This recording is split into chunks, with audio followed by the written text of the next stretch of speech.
आज जो आप सुनने वाले हैं, शायद ही किसी ने आपको इसकी पूरी सच्चाई बताई हो।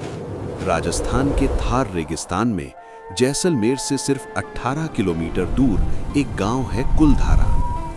यहाँ रात में अजीब आवाजें आती हैं, छायाएं हिलती दिखती हैं, कभी कभी लाइटें जलती नजर आती हैं, लेकिन सुबह होते ही सब शांत हो जाता है।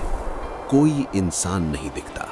ये सिर्फ एक पुरानी कहानी नहीं है, ये एक ऐसी घटना है जो 200 साल से भी ज्यादा समय से लोगों को डराती आ रही है।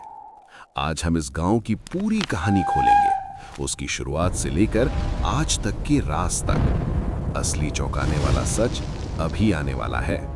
कुलधारा की कहानी शुरू होती है 13वीं सदी में। साल था 1291। पालीवाल ब्राह्मणों ने इस जगह को बसाया। ये लोग पाली क्षेत्र से आए थे। रेगिस्तान की कठिन जमीन पर भी ये इतने समझदार और मेहनती थे कि भरपूर फसलें उगा लेते थे। उन्होंने जिप्सम की चट्टानों को पहचाना जिनमें पानी होता था। इससे उन्होंने रेगिस्तान में भी हरे भरे खेत बना लिए। खेती के अलावा व्यापार और बैंकिंग में भी ये लोग माहिर थे। कुलधारा सिर्फ एक गांव नहीं था, ये 84 गांवों का एक समूह था। यहाँ की आबादी हजारों में थी। लोग खुशहाल थे, मंदिर बनाए गए, कुएं खुदवाए गए, घर पक्के और सुंदर थे। कुलधारा उस समय की एक समृद्ध बस्ती का उदाहरण था। रेगिस्तान में पानी और फसल उगाना आसान नहीं था, लेकिन पालीवाल ब्राह्मणों ने इसे संभव बना दिया।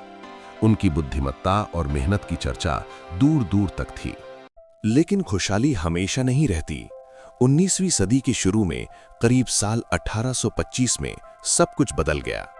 उस समय जैसलमेर का दीवान था सलीम सिंह। वो ताकतवर तो था, लेकिन अपनी क्रूरता और लालच के लिए बदनाम भी था। कहानियां बताती हैं कि सलीम सिंह की नजर कुलधारा के मुखिया की खूबसूरत बेटी पर पड़ गई।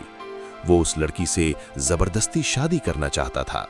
उसने गांव वालों को धमकी दी, या तो लड़की मुझे सौंप दो वरना भारी टैक्स लगा दूंगा। टैक्स इतना ज्यादा था कि लोग उसे चुकाने में असमर्थ हो जाते। इज्जत और सम्मान दोनों खतरे में थे। पालीवाल ब्राह्मणों ने इस अन्याय को सहना मंजूर नहीं किया। उन्होंने तुरंत इमरजेंसी काउंसिल बुलाई। सारे गांव के बुजुर्ग इकट्ठे हुए, चर्चा हुई, फैसला लिया गया, हम अपनी इज्जत बचाने के लिए सब कुछ छोड़ देंगे। मरना मंजूर, लेकिन झुकना नहीं। और फिर वो रात आ गई, एक अंधेरी चांदनी रहित रात। हजारों लोग, कुलधारा और आसपास के 83 गांवों के निवासी चुपचाप उठे। उन्होंने सिर्फ वो सामान लिया जो पीठ पर उठा सकते थे।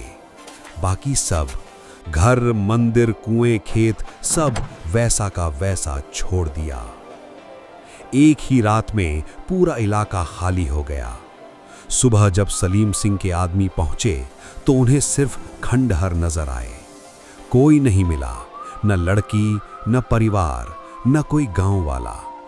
जैसे पूरा समुदाय हवा में गायब हो गया हो। जाते जाते पालीवाल ब्राह्मणों ने गांव पर श्राप दे दिया। उन्होंने कहा, यहां कोई कभी नहीं बस सकेगा। जो भी बसने की कोशिश करेगा उसे पछतावा होगा।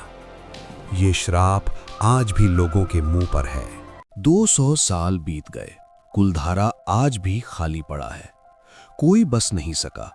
जो लोग बसने की कोशिश करते हैं उन्हें अजीब अनुभव होते हैं। कुछ कहते हैं कि रात में आवाजें सुनाई देती हैं। कोई कहता है छायाएं दीवारों पर चलती दिखती हैं। कोई कहता है कि अचानक ठंडी हवा चलने लगती है।